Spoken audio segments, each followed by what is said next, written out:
All right, so Cadillac is joining Formula One in the 2026 season. Now, this is a pretty interesting turn of events because, Cadillac is kind of a niche car company in the US. It's not GM putting their name on there. It's not Chevy. It's not GMC.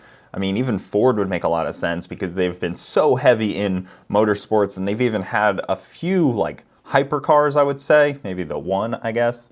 The other ones have been more supercars. I don't know. But it seems odd that Cadillac would be putting such a heavy investment into Formula One while simultaneously saying they're not really making performance cars anymore. So even they have the CT5V Blackwing, and they've just lowered and lowered production on them. They made 2,000 CT5V Blackwings, very small production versus the 50,000 V2s they made, and 10,000 or 15,000 V3s they made. They've just been ramping down. And then they just decided, let's get into Formula One. I don't know if this has just been years in the making and they finally have made it happen, but it's expensive.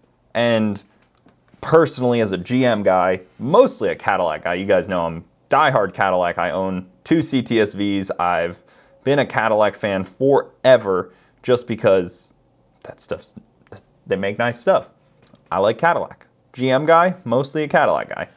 But it's going to be expensive, and I wonder at GM's current situation if this is the best use of money. So let's break down some of the costs that Cadillac is about to see.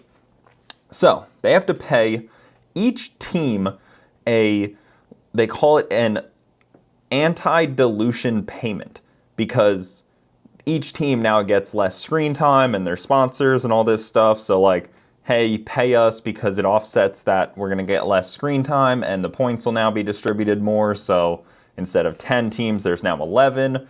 So pay us. They have to pay each team $45 million just to get in. That's a total of $450 million just to get in the door. And the teams are trying to make it $600 million. Then on top of that, they have to pay their program, and the programs have a cap. You can only spend $215 million on running your program, paying your guys, paying your driver, developing the cars, buying the engines. They buy the engines from Ferrari. Interestingly enough, they actually plan to develop their own, but currently they're still buying from Ferrari. So weird that they're talking 5 years, 8 years in the future. Again, all kind of weird. Anti-dilution payments. So they're almost in $1 billion before they even get in the door. And let me remind you, GM showed a profit of $6 billion last year. GM.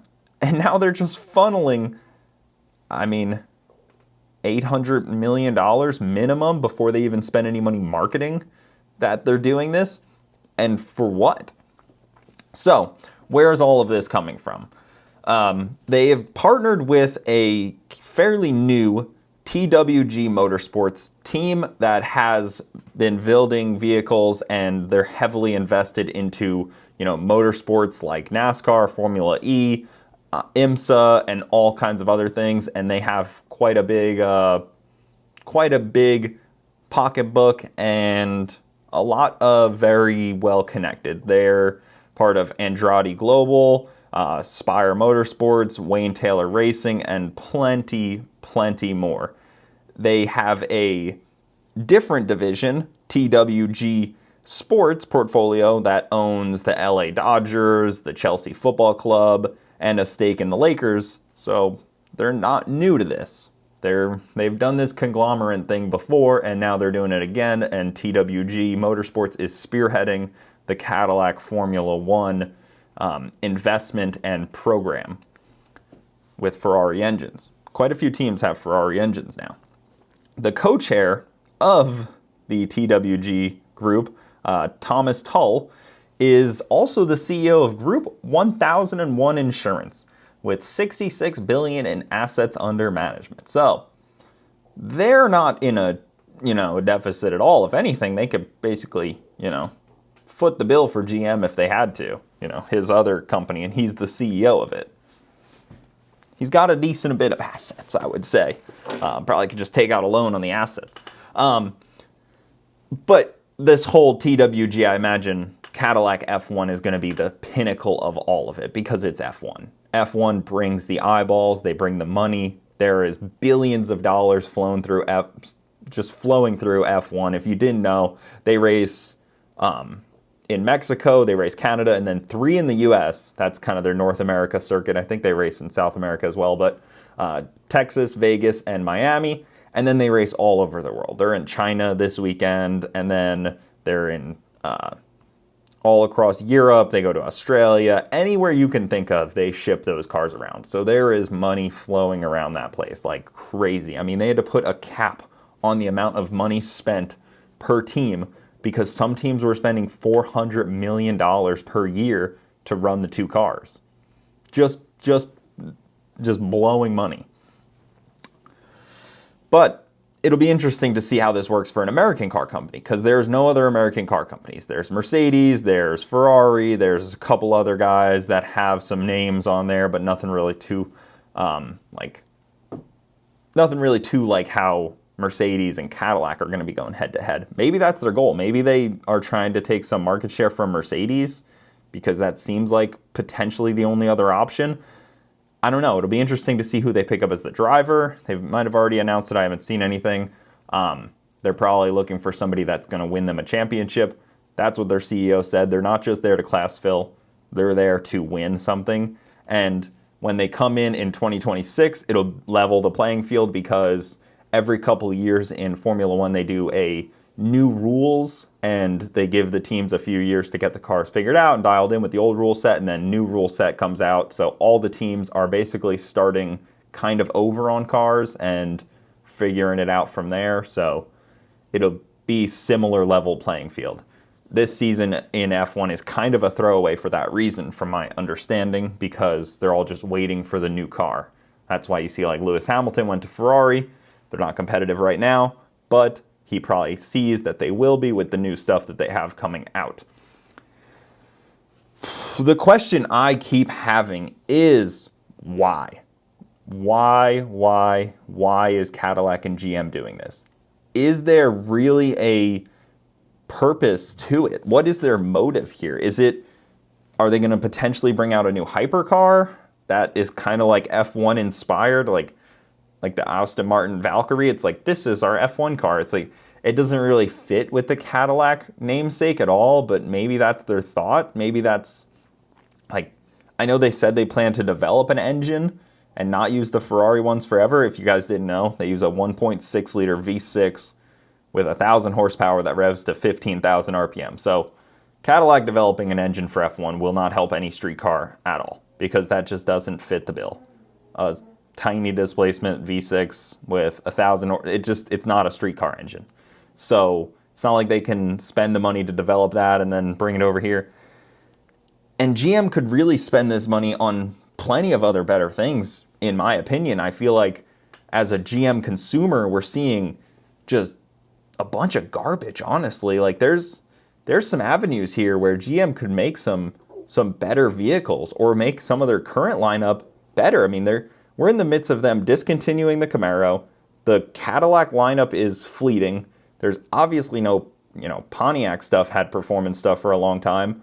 There's no small performance GMs or anything like that. Like we don't have like a Cobalt SS or anything performance kind of in the realm of the conversation. It's just like, what are they doing it for? Like Mercedes, I get it. Mercedes has a ton of really awesome vehicles out that, almost feel-ish F1 inspired. Like they got some big motor stuff. They've already announced they're still going to be doing the big engines and the V10s and the V12s and stuff like that from my understanding.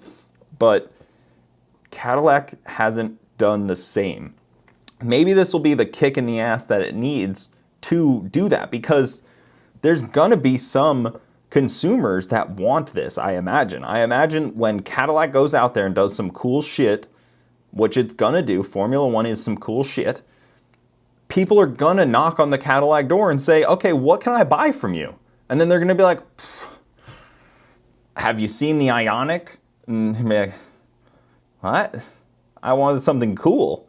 They'd be like, yeah, we did too. I don't know. This is the best we got. You should buy it. Like, what is going to end up happening here? So, I don't know. I'm somewhat optimistic because I think this might be what Cadillac needs, but I also think it's 15 years too late.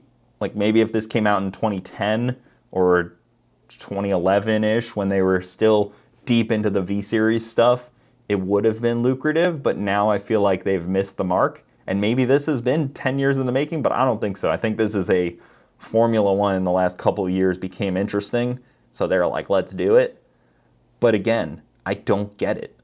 What cars are you trying to sell from this marketing? Because it's marketing. I mean, it is. Racing in Formula One is for marketing. You don't do it to not expect anything back unless you're like, you know, Ford versus Ferrari and he just wanted to do it to spite Ferrari. That's the only other reason you do it. Men only do things for 2 reasons. Or maybe 3, I don't know. Like anger or money. Spite, money, maybe women. I don't know. Maybe the CEO of Cadillac's like, oh, this is going to impress some Italian chicks that love Formula One. I'm going to get to go to Monaco and sit on a boat. This is my in. I don't know. It just doesn't seem like it makes a lot of sense. But they have the right team behind them. They seem to be placing it into the right spot to be competitive. And, you know, you don't just come into F1 as rookies.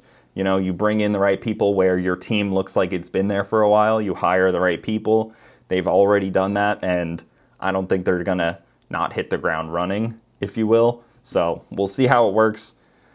I don't know. Maybe I'm wrong. Maybe this will sell all of Cadillac's SUVs out for the next 8 years, because that's what they have. They have SUVs. And actually, they have a lot of sedans, just randomly a bunch of sedans. Chevy has nothing to offer for the performance-wise. They have the Corvette, but that's it. They have 14 different packages for it. Have it your way, but I don't know. What do you guys think? What's Cadillac's motives here? Love to hear from you guys. Thank you so much for watching. Like, follow, subscribe. I will see you next time.